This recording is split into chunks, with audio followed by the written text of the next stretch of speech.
chapter 10, chapter about emotions, kind of a fun chapter. And this is a fun PowerPoint slide. Okay. Ekman, Sorensen, and Friesen in 1969 proposed that there is a set of basic emotions that are universally recognized around the world. These two girls are happy and shy. One of them is anger, and of course that's what angry looks like. And happy, and sad, and frightened, and surprised, and disgusted. This one is not universal, but there's a question as to whether it is. It's contempt. Is it universal? There's another one. Shame, is it universal? There's another one. Embarrassment, is it universal? There's another one. Interest, is it universal? And this one is pride, and the question is it universal? Though happiness has many different words, the expression for happiness does not vary globally. When shown posed facial expressions, each culture is best at identifying expressions from their own culture. Meta-analysis of cross-cultural studies on facial expressions, people were about 9% more accurate at identifying people from their own culture. And so what I have for you is 4 young ladies from Viterbo, which is a college in Wisconsin. They're all on the soccer team. One of them is from Australia, 2 of them are from Wisconsin, and one of them is from Show Low, Arizona. So it's your job to tell which young lady is from Australia, which young lady is from. Well, wait a minute, not yet. Just a second. It's going to happen. Okay. Adams and colleagues in 2010 had participants guess what emotions were being displayed by just showing them pictures of eyes. The participants were better at identifying the emotions of people from their own culture. They also noted that they showed more activity in their amygdala when they were shown eyes from people from their own culture who were demonstrating fear. In other words, it's easier to recognize somebody from your own culture than it is somebody from another culture. The differences in facial expressions of emotions across cultures are distinct enough that people can reliably guess the nationality of targets who are expressing emotions, even though the targets are of fairly similar cultural backgrounds. An American can guess better than chance whether a target is from Australia or the United States. And this is Michelle Janicki. She's an Australian hurdler. She became popular about 6 or 7 years ago. She had a warm-up dance that she was doing that everybody just went gaga over. She's a celebrity. She was in the Sports Illustrated swimsuit issue, and now she is a celebrity in Australia. She's a physical therapist. She's going to physical therapy school. So, and anyway. So here you go. Here's the 4 girls. This is Viterbo's women's soccer team. 2 of these girls are from Wisconsin. One of these girls is from Australia.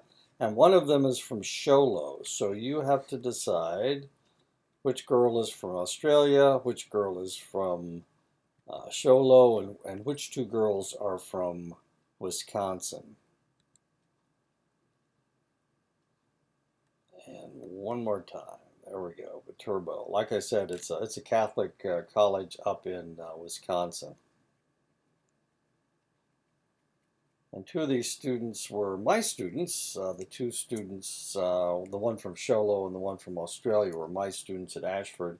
Then when Ashford closed, they went up to Wisconsin to play soccer. It's not that far. It's about 120 miles maybe. Oops, I'm sorry. Okay, the answer is this young lady is from Wisconsin. This young lady is from Australia. This young lady is from Wisconsin, and there's the young lady from Show Low. Charlotte, Arizona. The same researchers did a study earlier comparing Japanese participants with Japanese Americans. Results were similar to those for the Americans and the Australians. When the faces showed emotions, they were easier to read. Neutral faces were much harder to read.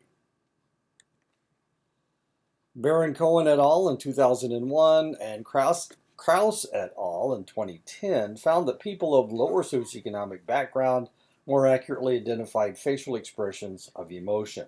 The lower the status, the more the individuals must attend to facial expressions to know that they're not going to be arrested or to be yelled at or to be beaten up.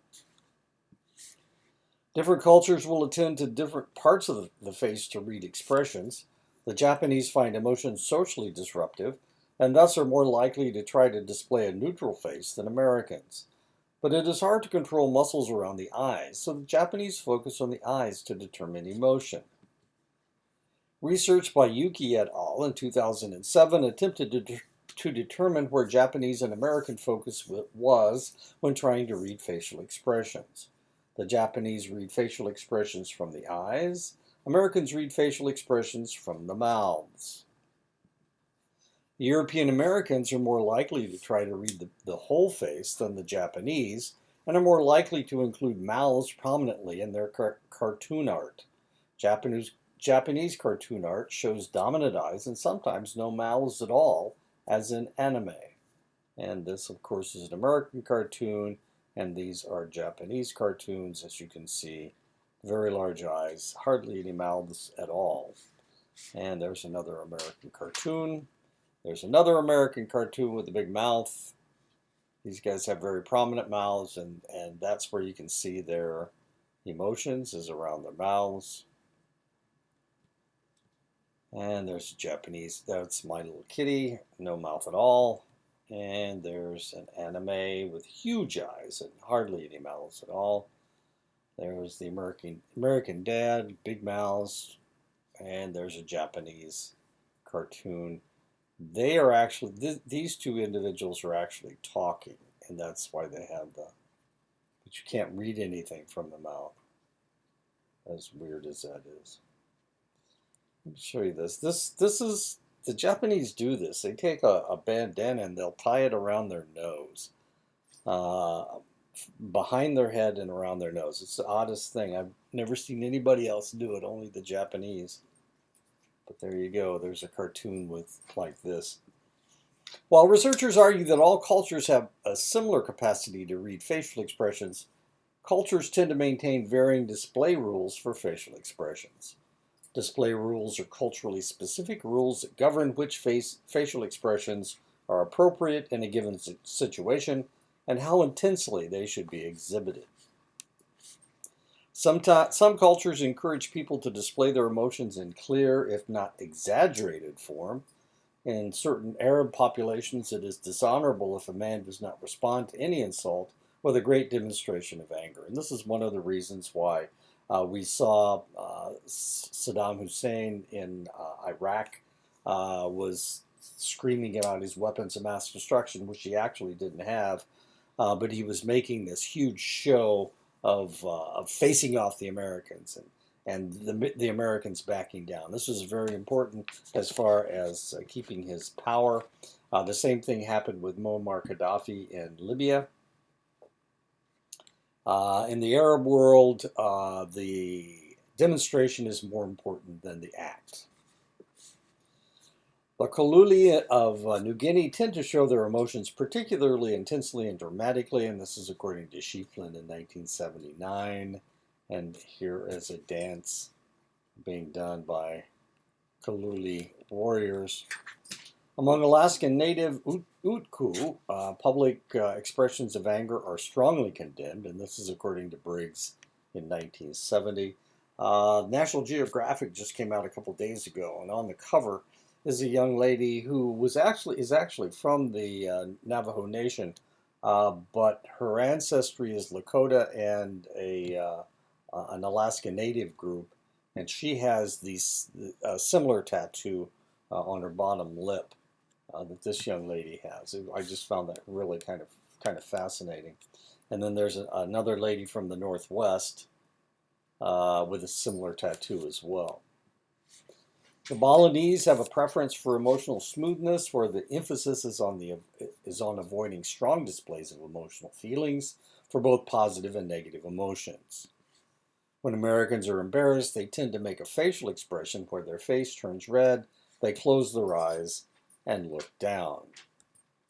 In India, when someone is embarrassed, they literally bite their tongues, an expression that is not recognized by people in the United States. And this is what it looks like when somebody bites their tongue from embarrassment in India. Voluntarily produced facial expressions like a wink and a false smile suggest the existence of cultural display rules that lead people to express idiosyncratic facial expressions known as ritualized displays. And of course, this is from National Geographic, and as you can see, you can tell that the real smile from the fake smile because the eyes are involved. That's what the Japanese are reading anyway, so they could see this as a real smile, and this is a fake smile. And this is Justin Bieber, of course. Right now, he has some kind of autoimmune disease that has paralyzed half of his face, but this is a real smile, and you can tell because of his crinkled eyes. And this is a fake smile, you can tell because of his lack of eye crinkling. The facial feedback hypothesis states that expressions on our face reflect our true feelings. Strack et al. In 1988 sought to prove the hypothesis by forcing the face to form a frown or a smile by holding a pencil in their mouths while watching a comedy.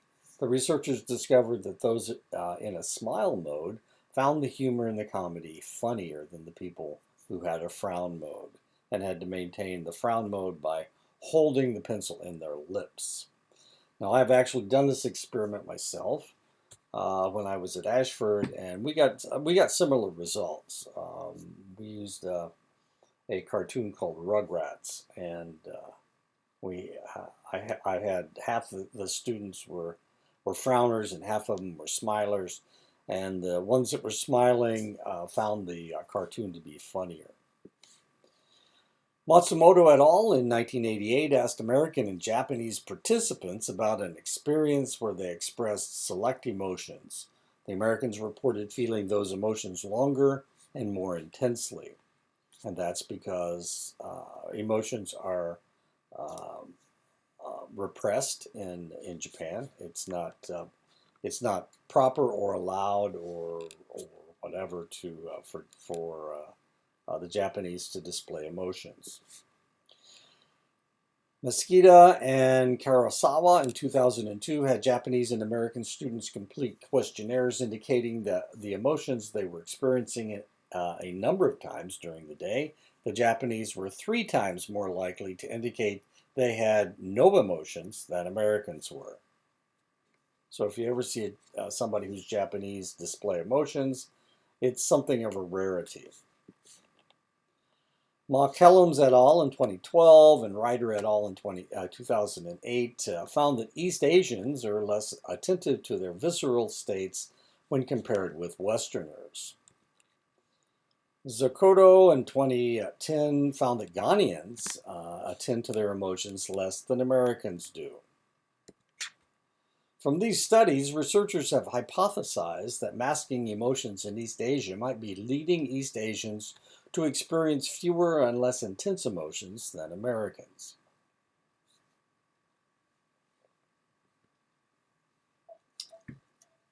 Research in the West has indicated that people with hostile tendencies are at increased risk for cardiovascular disease. The reason hostility leads to cardiovascular disease is that hostile people have more occasions when they need to inhibit their anger.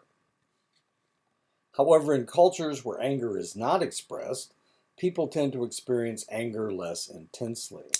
This hypothesis was tested looking at European and Chinese Canadians. Canada had a huge influx. In 2000, Hong Kong reverted back to the Chinese, to China.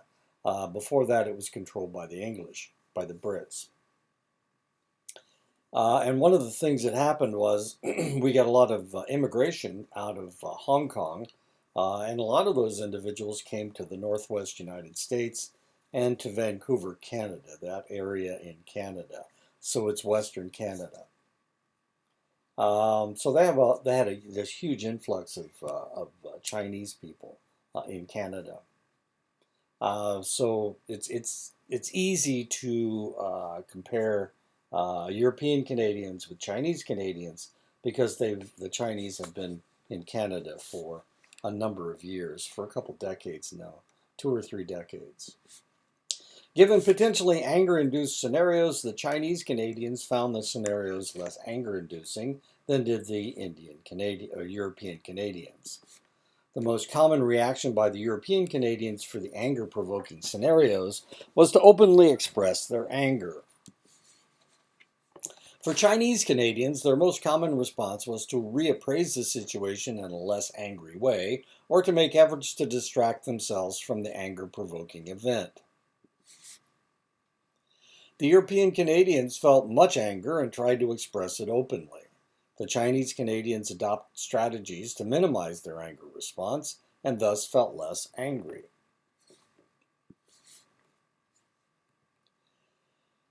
Anderson and Lennon in 2006 measured the blood pressures of their Canadian participants. Both Chinese Canadian and European Canadian blood pressure slowly returned to baseline levels.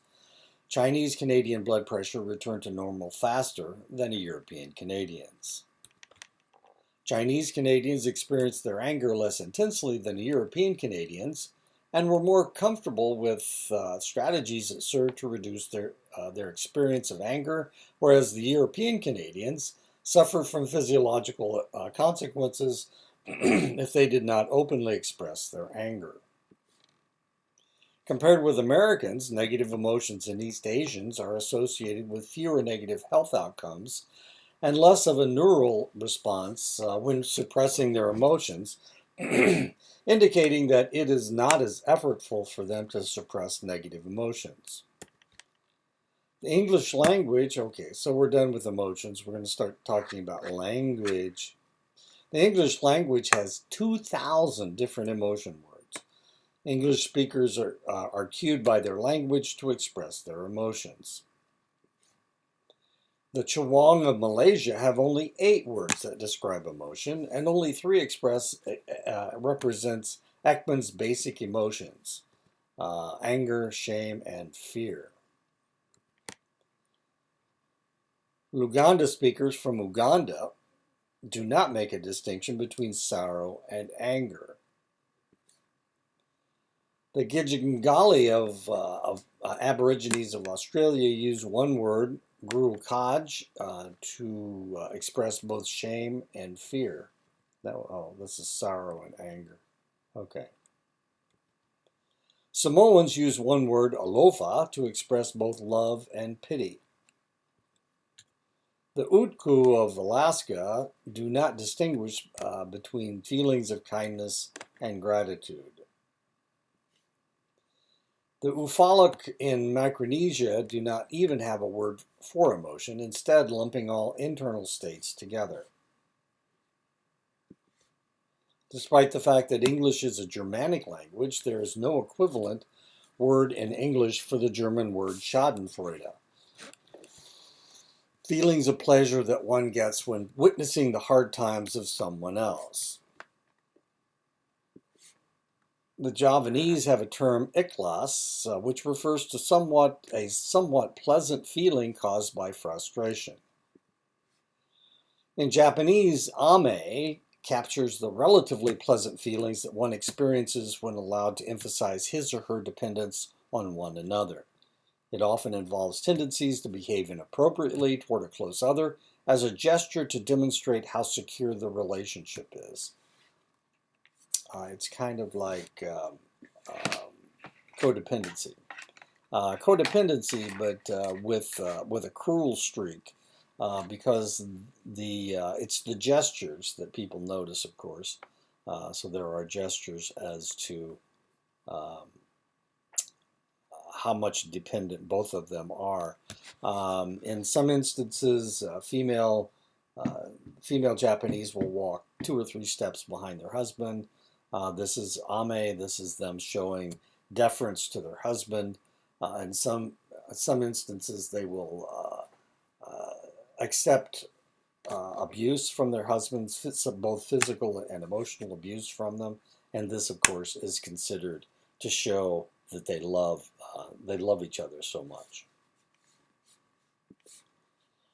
Uchida et al. In 2009 compared the emotional responses from athletes after an Olympic victory.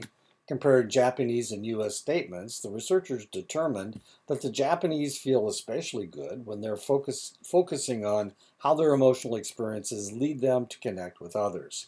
Americans feel especially good when they're dwelling on those emotional experiences that distinguish them from others. In 2013, Oishi and colleagues examined dictionaries for the definition of happiness in 30 countries. They found that luck was included in the definition in all but the United States, Spain, Argentina, Ecuador, India, and Kenya. And of course, if you've ever been to a Chinese restaurant, you'll see this symbol, the cat with the raised paw. That is a symbol of luck. So if you see a cat raising its paw, then it's supposed to be good luck for you. People who live in countries where happiness is defined as good luck report feeling less happy than those where luck is not seen as an important part of the definition. Looking at definitions across time in the United States dictionaries, the researchers discovered that the definition of happiness included the concept of good luck until 1961. Subjective well-being is the feeling of how satisfied one is with one's life. The nations that score the highest on subjective well-being are Scandinavian and Nordic countries, much of Latin America, various English-speaking countries, and Western Europe. The least subjectively happy people are people of the former Soviet Union, Soviet republics, and some of the impoverished countries in Africa and South Asia. This just happens to be a picture of a Ukrainian tank as one of the former Soviet republics.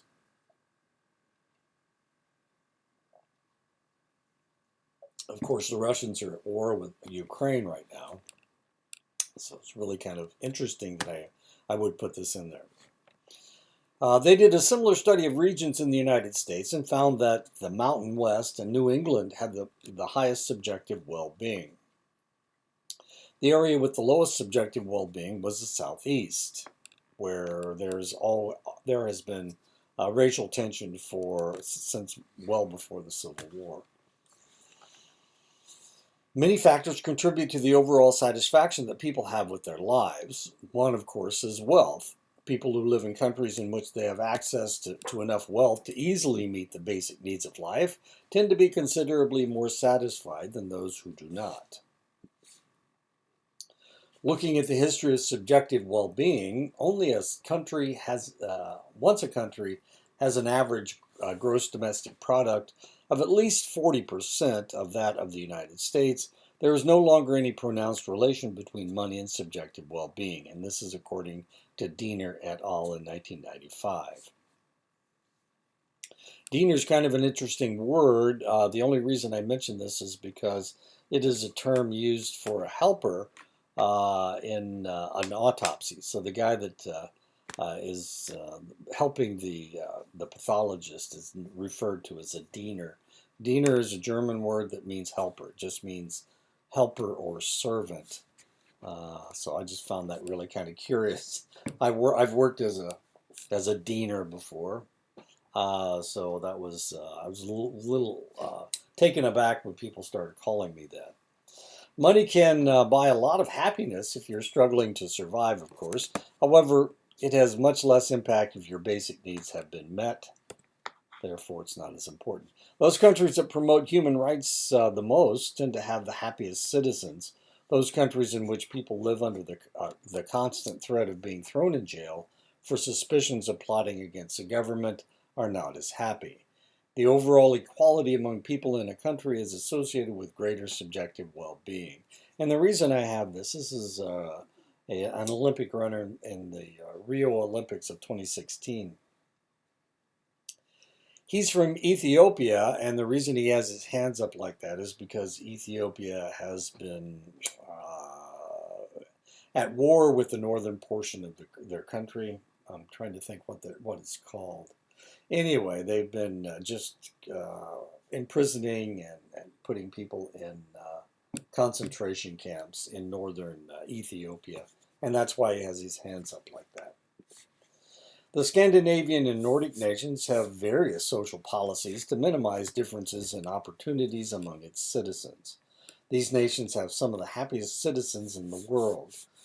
It seems people feel good when their rights are not threatened, and they have opportunities that are comparable to those of their neighbors. And this is a guy from Norway, if I'm not mistaken.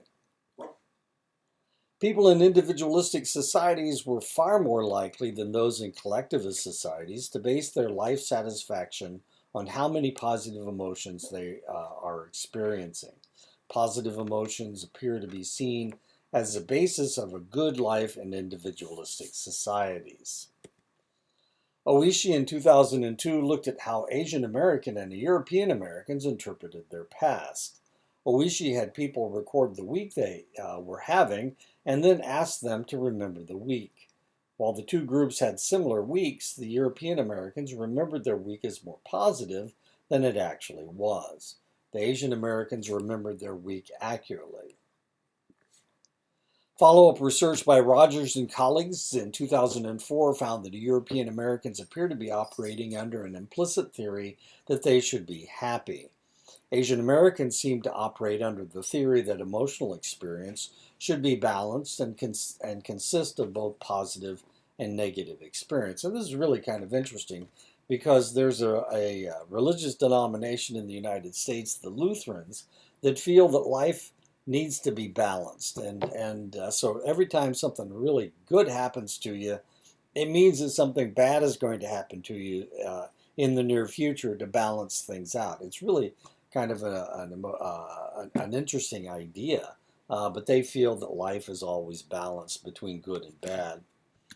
And the Asian Americans seem to have a similar attitude that things need to be balanced. It's kind of funny because there's a lot of Lutherans that live around me, and if you're talking to one of these farmers, a lot of times you'll say, "Oh, you got some good rain, didn't you?" Said, "Yeah, we're probably in for drought."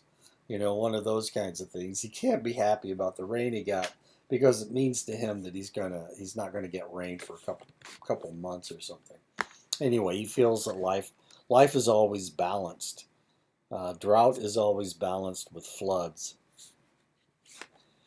Researchers feel that it is quite possible that many of the observed cultural differences in subjective well-being are based on the different theories that people from different cultures have about how they should be feeling about their lives. In a study by Falk et al. In 2010, Canadian students were asked to choose between a video game that was fun and one that boosted thinking skills. The results indicated that European Canadians were more likely to choose the fun game, whereas Asian Canadians were more likely to choose the useful game. In the same study, students were asked to select university courses from a fictitious set of course descriptions. European Canadians were more likely to choose the courses that sounded like fun and interesting, compared with Asian Canadians, who focus more on the perceived utility of the courses. Asian Canadians seem less interested in the idea of doing things for the sake of anticipated positive feelings compared with European Canadians. Life appears to be less about a pursuit of happiness for people with Asian cultural experiences than it does for Westerners. The European Americans report experiencing many positive emotions and less depression. East Asians who report having many positive emotions are no less at risk for depression than those East Asians who report having very few positive emotions. And that's according to Liu et al. In 2011. Positive feelings do not seem to carry the same protection against depression in East Asia. Grossman and Cross in 2010 investigated Russian and American personalities through vignettes and discovered that Russians were more likely to identify with the stereotype of the Russian brooder than were Americans. The idea is that Russians brood, they think about things. They're not trying to be happy, and as you can see, these are faces of brooders. Reflective Americans were more prone to depression, but Russian brooders tended toward less depression. Why? Because that's part of their culture is thinking about things. And as long as you're thinking about them, you aren't unhappy. In the United States, where you're trying to compare yourself, where you think you're supposed to be happy, then when you compare yourself with the way you actually feel, it feels it feels more negative because it's kind of like bipolar disorder. If the two extremes are a manic acting like a wild man and depression, then the depression seems that much more intense because the positive feelings are that much more intense. Brooding over negative emotions, while common in Russia, does not lead to Russians feeling depressed as it does for Americans. Tsai and colleagues in 2006 proposed the notion of ideal effect, the kinds of feelings that people desire. They are emotions that people are trying to achieve, so they structure their lives in order to increase the likelihood that they will experience these emotions. This is one of the things that I've noticed. I've always known that I was going to get old, and here I am, I'm 72 years old. Some people think that they need to act like they need to be like they were when they were young, and they don't want to get old. But I've always known I was going to get old, so I'm not as fast as I used to be. I'm not as strong as I used to be.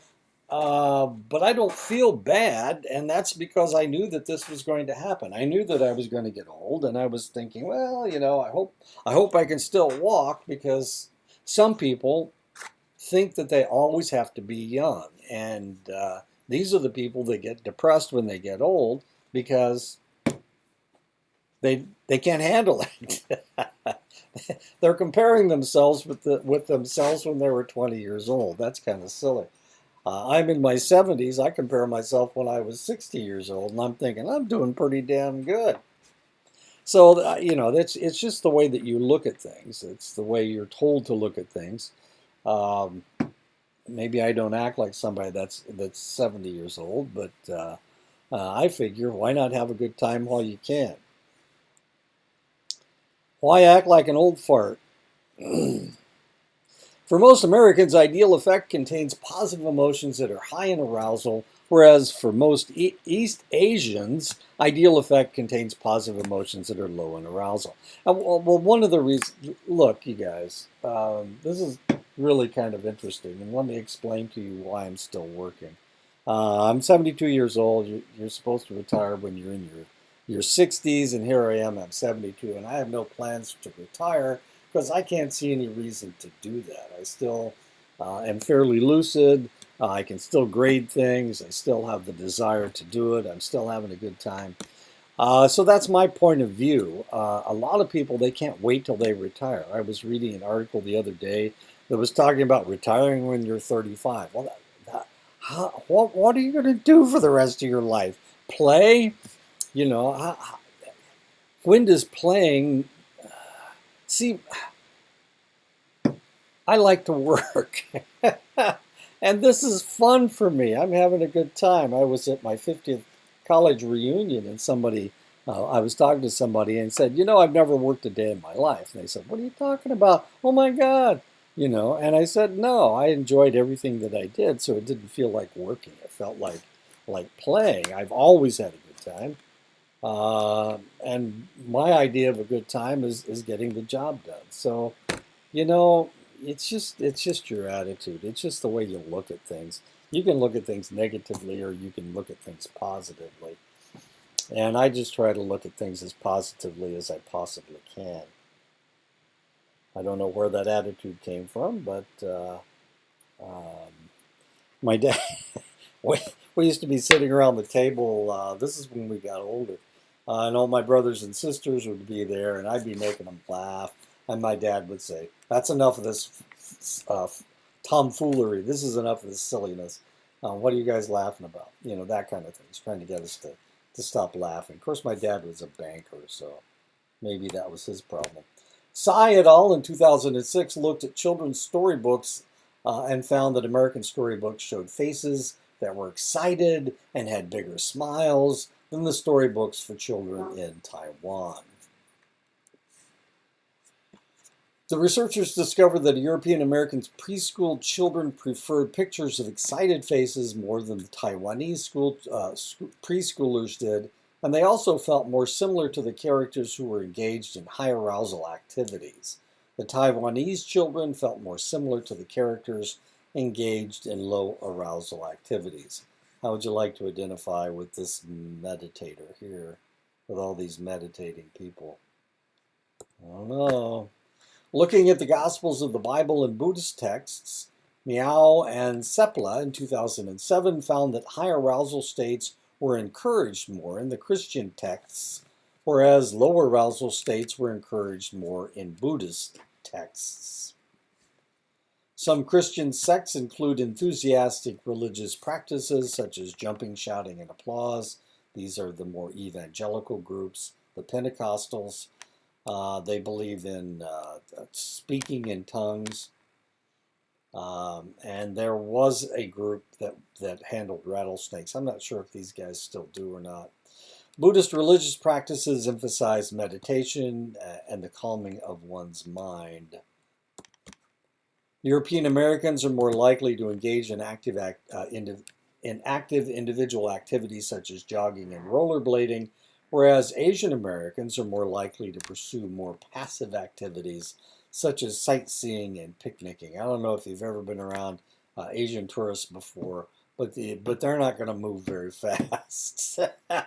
And they take just a ton of pictures. But hiking and bicycling is not something that they would do. You know, Americans, they want to get out and do things, but Asian tourists, they just want to stand around taking pictures. Oops.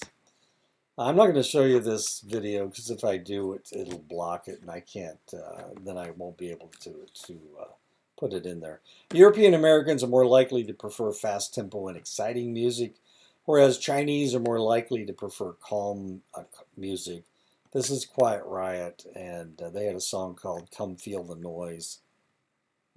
Anyway, you can play it if you like. All you have to do is click on this stuff. Well, you guys know how to do this, and it'll play the music. Among Westerners, interpersonally disengaging acts feel especially good. Subjective well-being is associated with positive feelings. People operate under the implicit theory that more positive feelings are better. Positive emotions serve as a bulwark against depression, and high arousal positive emotions are preferred. Among East Asians, interpersonally engaging acts feel especially good. Subjective well-being is associated with appropriate role behaviors. People operate under the implicit theory that it is good to experience both positive and negative feelings. Positive emotions are not associated with less depression, and low arousal positive emotions are more sought after. If you want to hear what the Japanese are listening to, at least when I first put this together, you can click on this X, and it will take you there. Oh, that's the end of it. Okay. I'll talk to you guys later. Next week, I think we're tackling chapter 11, also a fun chapter. So I'll see you next week.